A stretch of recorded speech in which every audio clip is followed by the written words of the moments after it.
Craft Brews and Casual Conversations, the Strange Brew edition continues. We're going to be channeling our inner basic bitches and drinking a pumpkin cider. This is Dudes with Brews on a Porch. Dudes with Brews on a Porch presents to you another edition of Strange Brews, conspiracies, murder, ghost stories, aliens.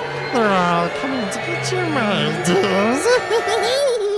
Joined with me, my friend, my I don't know, my mentor for a lot of things in life, my life mentor, my radio mentor, my podcast mentor, Todd Deering, the greatest.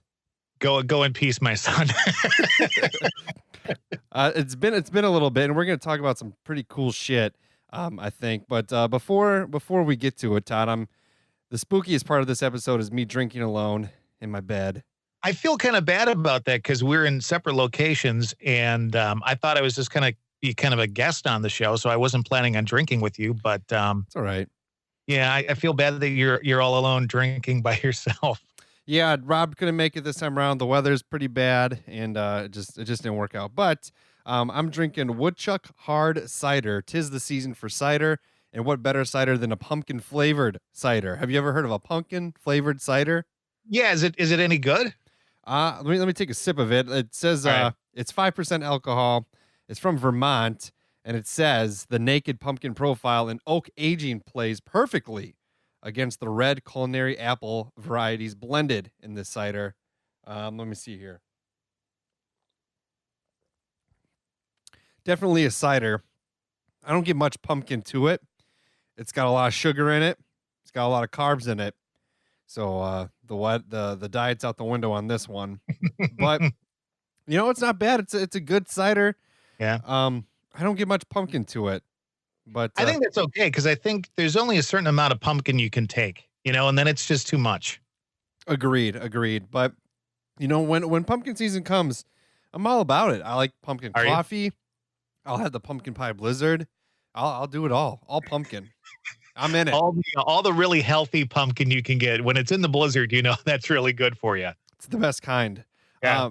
But we're gonna be talking a little bit about your experiences with the paranormal. You're on a TV show. You're on a series on the internet, on streamable things, on Amazon of all platforms. Haunted State. You have 2 documentaries. Season 1 everyone can watch, and then season 2 is gonna happen as well. Well, I think so. We did a little filming for season 2 already, so I can say that it's probably going to happen. It's always tough to get schedules. There's 4 of us, and so to get schedules meshed and get places that can accept us to go in at certain times, all that kind of stuff, it's kind of tough. But I'm hoping there'll be a season 2. So. Awesome. Yeah, and I look forward to that. And anyone can watch it right now. The first season focused on Wisconsin locations, correct? Yeah, in fact, tonight, whenever people listen to this, I actually watched episode 6 tonight. It finally came out. I think there's going to be between 8 and 10 episodes this season. There's going to be 8 episodes this season with a couple of bonus episodes. Cool. So we're getting close to the end, but I saw episode 6 tonight. It was pretty good. Even though I wasn't in it, it was still a really good episode. Now, so this the paranormal investigating thing, you've kind of been a part of it for a little bit now. You've had a lot of experience with it. Where did it all start? What piqued your interest in it? Why take the leap to go into these, quote unquote haunted establishments, haunted places, and put yourself in that situation? Well, I think, you and I have discussed paranormal stuff before, and I think that you have experiences or you want to have experiences or things that are spooky. I've just always liked, spooky movies are the best. So growing up watching that stuff, Amityville Horror, the first time I saw that movie and read the book, that was the scariest movie at that time in my life. Mm-hmm. So to see it, to think that, oh my gosh, this could really happen. And then I think, so there was an underlying thing there, but then all of a sudden the TV show started coming out back in the early 2000s, like Ghost Hunters and stuff like that. And then you realize, wow, people actually do investigate. There's equipment for this. There's ways of documenting And so then all of a sudden that interest has peaked even more. So it's kind of twofold, back from my past, just watching the spooky movies and realizing maybe there is something out there, and then having the chance to actually go out and do it. And then I think a third tier to that is once you start investigating and you start having stuff happen that even to a skeptic like me, because I'm the first person to say, oh, it's nothing. It's absolutely nothing. When you start seeing stuff that you can't explain anymore, there's another level to it. Then you're like, wow, there are more questions. There's more stuff I want to ask. There's more things I want to experience. So it's multi-level. Yeah. And I think I've kind of experienced that stuff too. And I'm not sure where my interest in it started, but yeah, I was definitely, I watch Ghost Hunters all the time. Ghost Adventures I like to watch. I also like to mock Zach Baggins. I call him, the ghost bro. He is so easy to mock, and I'm not putting down their show. Please do not. I love it. I love it. I watch the show too. I will say this: it's not my way to investigate. Yeah, and so I would never investigate in that fashion. But I do watch it for the drama of it. Yeah, and that was one of my questions that I wanted to ask too. So a lot of times, like with Zach Baggins and stuff, or at least in the earlier stuff, he would try to like kind of instigate these entities, these spirits. Is that dangerous? What are the bad practices to take on a paranormal investigation? I'll tell you what, this probably the last 2 years of my life has really kind of opened my mind to really thinking about that deeply. I was never a big proponent of instigating or provoking. I just didn't like it. Mm-hmm. We started working with a gentleman by the name of Lloyd Auerbach, who's a very well-known parapsychologist. And he pointed out in this season of our show was basically these entities, this energy, these whatever you want to call them. If they're having conversations with you, they're actually there. So, would you want somebody walking in your house Being an demanding asshole. you to jump? Yeah, exactly. And then I think beyond that, my mom passed away last year, Mm-hmm. and I think that opened up another thing. It's like if somebody somewhere, let's say 50 or 100 years down the line, they're investigating my mom and dad's house and my mom's energy happens to be there. Yeah. Damn it. I hope that, they have enough respect for her that they would treat her well. So I think that, again, life makes decisions. And I think while it's something I would never do, certainly now in my investigating, I can't, it's just something I can't be a part of. Right. So what are your practices when getting ready for an investigation? Do you do a lot of research on the history? Do you kind of take in personal accounts of people who have had experiences while being in these places? Do you go kind of by like word of mouth things, or is it more like hard facts of, this person lived here from this time to this time? Maybe they passed away in this place, or somebody was murdered or something along the lines. You take in the hard facts, or do you take in the firsthand accounts more seriously? I think you try and take in both. And then obviously the hard facts, that's going to be your basis of everything you do because it's on paper, it's in black and white.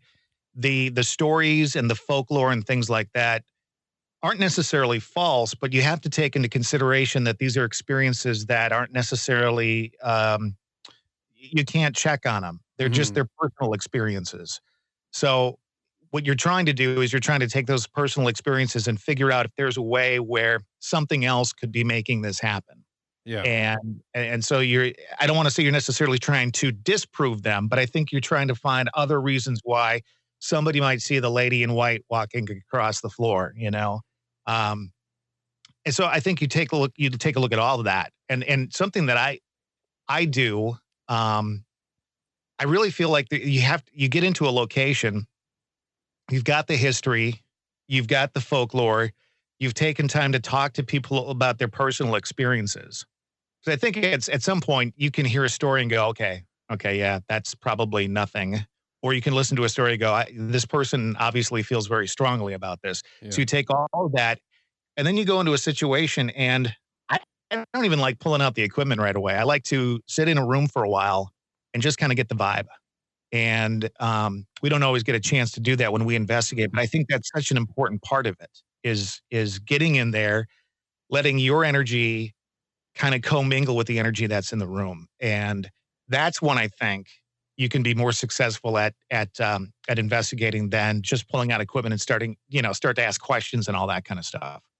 Yeah. How do you react to when you ask a question, you get a response in some way, shape, or form, especially if for like your first experience, let's say, your first investigation, you're experiencing these things. How do you like act appropriately? Because like you said before, you're kind of quote unquote in these entities' houses. You're a guest in that establishment, and if you see something happen, it's hard not to. At least for me, I would think it'd be hard for me just to be chill about it because first time I'd be like shitting my pants essentially. And I just how do you act appropriately? Like, do you just have to like try to just take it in, or and react appropriately by following up with another question or doing something? How does that? What are your emotions going into these things? Well, again, because I'm such a huge skeptic, I'm always thinking of other things that it could be. Sure. And so immediately my response is, well, that probably wasn't what I'm thinking it is right now. Um, but I think the first time you have an experience and the last time you had an experience, there is a difference in your emotions. I will tell you that in this series, I can't give too much away, but in the first episode of our TV series, I had something happen that I had never happened before. We've done investigations and we've gotten voices over the spirit box, which is basically kind of like a radio tuner that's Yeah. constantly going through the frequencies. We've gotten voices in that.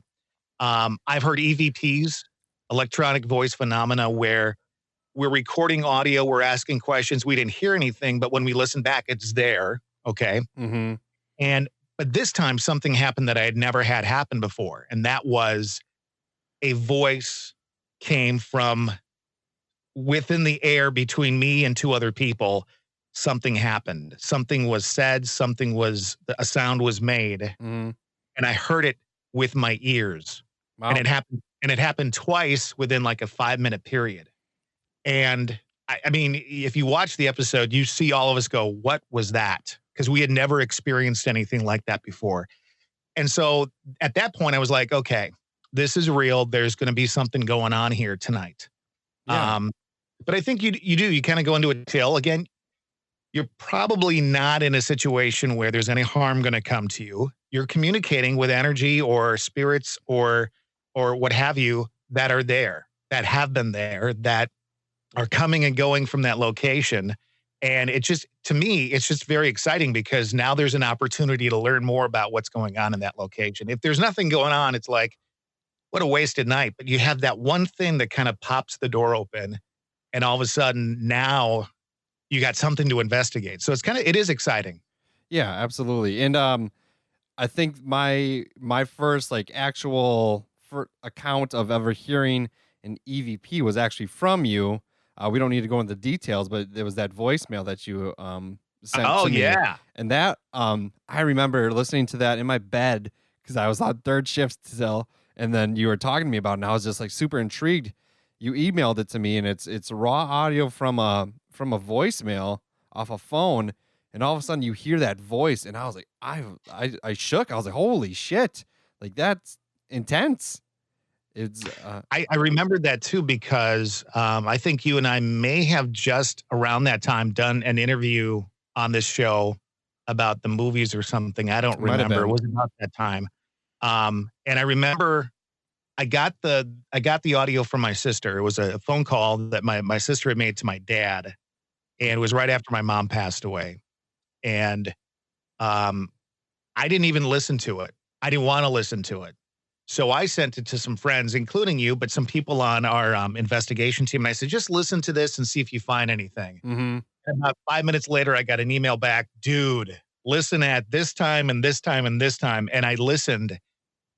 And I think I was pretty shook up at that point. Yeah. If I was in a normal investigative situation, I probably wouldn't have been. But because it was related somehow with my sister and my dad, and my mother had just passed, I think that heightened my sensitivity to it too. But Yeah, I still got that on my phone someplace because it's like I'm never gonna get rid of that. Yeah, it was unreal, and one of my questions I wanted to ask you too was, what can we learn from these experiences? So some people, just they watch these shows, they think it's all fun and games, but really it's something I think to be kind of looked at into deep on a deeper level to see what can we learn, understand, yeah, we share this space together with not only other people of all different types and varieties, but also different energies, different entities, and things like that. And some people dismiss it, which I do think is a good approach at times. But at the same time, there's definitely something to be learned from these experiences and how we look at things. Yeah, I mean, I think w you can certainly go through life, and we all have. You can go through life not experiencing a lot, and it doesn't even have to be paranormal. You can walk down the street and miss everything going on in front of you because you're staring at your smartphone. Right. So there's so much in life that we don't see anyway, not because it's not in front of us, but because we're not looking at it. Take that to the next level, and if we believe that, for instance, wireless internet can be going through the air and we can't see it or feel it, or even radio stations are somewhere in the air that we can't see or feel. There's other stuff going on. So if you're willing to just open your mind and go, there's probably something there. I'm not experiencing it, and maybe I don't want to experience it. I think that that's okay, but I'm more interested in knowing maybe some of the other stuff going on around me. And so I don't know. I guess for me personally, it's a situation where I don't think I'll ever have all the answers, but to Right. experience something that the average everyday person doesn't experience is pretty exciting to me. What would you say to these people that are looking to get an experience like this? I mean, I'm sure there, like you said, there is some excitement to it and things like that, but is it really what probably the average person thinks it is? I don't. It's so weird because in the same episode where we had this really cool experience happen, I will tell you that it happened on Washington Island in Wisconsin. So if you're not listening in Wisconsin, Washington Island is part of an area known as Door County, which is like where everybody goes on vacation in the summer. And Washington Island is this little island of kind of a getaway. You got to take a ferry over, and there's a small group of people that live there year round. And in the winter, there's only two ferries, one in the morning, one in the evening. And literally, you're cut off from civilization on this island. And we went there and investigated. Beautiful place. I left that location and that investigation, and for like I would say a month, maybe even 2 months, had something hanging on afterward. And I'm not saying it was an evil spirit. I'm not saying it was a spook or anything like that. But there was some energy that hung on after I left that investigation. And so I think it's cool to want to learn. It's cool to want to experience. Just be really, really careful about how you do it. And do some reading up on it, talk to some people who've done it before, and know the warning signs. If something isn't right, you need to be able to get out and get out fast. Yeah. So, past like I guess the paranormal stuff. What other have you had any other like I guess I shouldn't say past the paranormal, but past like the spirits and the proverbial ghosts. Have you ever had any experiences? Have you ever talked to like someone that's done an exorcism before? Because I kind of want to. Well, I'll tell you what, I did a few years ago. Speaking of like the TV shows, The Ghost Hunters, which Yeah. was at the time my favorite TV show, and now they're back on, and I really like them.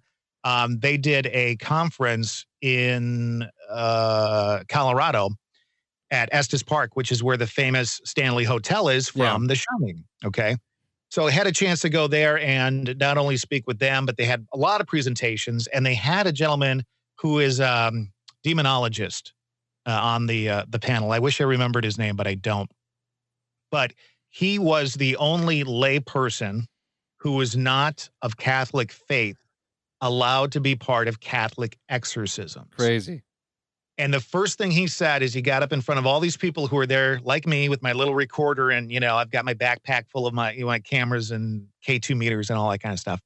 And the first thing he says is, "Every one of you is making the biggest mistake of your life Man. because you don't know what you're dealing with.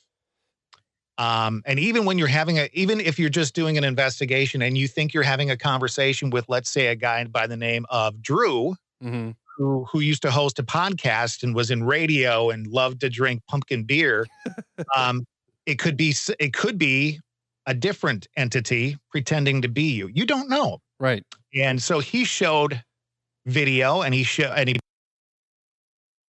the newer stuff, The Exorcist, which is a great movie. It's kind of cheesy, but you watch some of the newer stuff and it's really kind of freaky.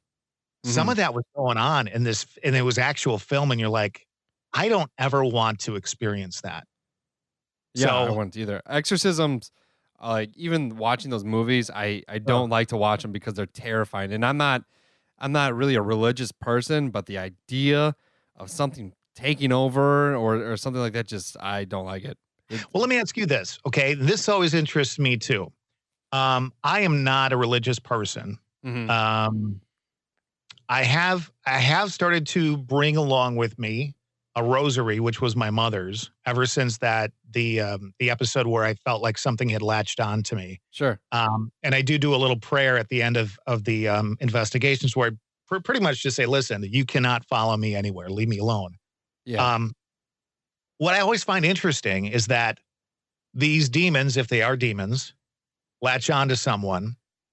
And the only thing that seems to work to rid this person of this manifestation of this this power is a Catholic exorcism. Mm-hmm. So then my question becomes, if that is true, if it takes a Catholic exorcism to rid someone of an evil entity that has taken over their body,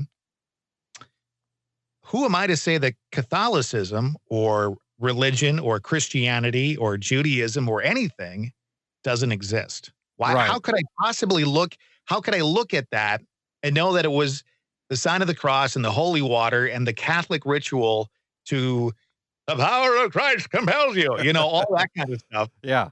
How can I say, well, I don't believe in religion? And then right here in front of me, this entity was just, denounced out of this body, out of this spirit. What are we thinking? Yeah, that's a good question, a good way to put it. I've thought about that before because, I don't, I would, I guess, consider myself an atheist, but I still believe in all this other stuff, like aliens, Bigfoot, ghosts, spirits, and that kind of things. And yeah, it's an interesting question. It's a good way to put it. I don't know the answer. I wonder, like, I sit back sometimes and I'll go, well, if you don't believe in energy and spirits, you're not having an open mind. And then I'll sit here and go, well, religion, and it's like, why would I do that? Because it may not work in my life, or it may not be necessarily my belief system, but there seems to be a pattern of evidence that shows that these rituals have helped people rid themselves of, of ghosts and stuff like that, or of evil spirits, and then it always comes down to vampires, which I think are probably the scariest thing in the world to me. I love vampires. I think it would be so cool to be a blood-sucking vampire, to go out and kill people and get away with it. Don't you think? And then you'd look good for the rest of your life, and you'd sit there and drink blood, and you could sleep in all day, and you'd have servants to take care of you. So I think that'd be a lot of fun. But then it's always like a cross will always get rid of a vampire, or at least scare them off. So it's like, maybe there is something to this religion thing. Could be. It's it's a good way to put it. And I guess I don't have an answer or a. Well, damn it, I'm turning to you for an answer. I'm looking to you for some higher knowledge here. If I had higher knowledge, this podcast would be through the fucking roof right now. This would be all I'm doing all the time. How's that going for you? It's all right. Good. I still have fun doing it. Good. I know you've dabbled in the podcast world. You've talked to me about a couple ideas that you're thinking about doing. What's the status on those? You're a busy guy. That's the problem. I would love to do a podcast, and I do 32 radio shows a week again. That's crazy. I got way back to like 20 something, and now I just added some more. So it's like, I can't find time to do this for fun unless somebody else is doing all the work like this. Yeah. I don't mind being a guest because I can get in front of the microphone and talk for the life of me, but I don't want to have to do all the work like you do. You're quite the radio guru. Uh-huh. And I haven't done anything on air since really last December. Wow, I didn't know it's been that long. It has. I kind of miss it, but then I look back at some other things. I'm like, yeah. You gotta be able to. You gotta find the right situations, I think. And I'm in a lucky situation where I think I've got the right situations for me. Mhm. But I like doing it so much that somebody will say, "Hey, how about this project?" And I'll go, "Great, let's do it." And then I'm so stressed out that I'm nearly having heart palpitations. Yeah, I gotcha. I don't know what's going on with my recording thing, but it keeps stopping, and so I'm. I guess we're gonna cut this episode short, Todd. Okay. Because I've had to hit record 5 times. I'm not sure what's happening. Maybe all this talk about spooky shit is. It could be. You think it's Casey Kasem like coming through the airwaves here, and At number 1 this week, it's Michael Jackson with Thriller. dude, that's so good. It's I wish I could do it. I wish I could do it. Maybe with some practice. I recently showed my girly friend the Casey Kasem meltdown about the dog. Oh, isn't that great? Yeah, coming out of was it an up tempo song? I got to talk about Coming out of a goddamn up-tempo record, and I've got to talk about a fucking dog dying. That's what he says. That sounds oh man, you should take that show on the road. Yeah, but the problem is nobody, like everybody who knows who Casey Kasem is dead. So that's the problem with it. He's one of the gods, though. I know for sure. Well, before we cut you off here, Haunted State, they can watch it on Amazon Prime. They got 2 documentaries, correct? Season 1. You can all watch it now. And any other things that you want to plug? No, I really don't. Thanks for having me on, and it's always nice to talk to you. I wish we could do it more often. Yeah, definitely. We can anytime you want to talk about anything, we can definitely do that, and I appreciate it. And I appreciate you letting me drink this Woodchuck hard cider pumpkin variety. It's okay. It's not my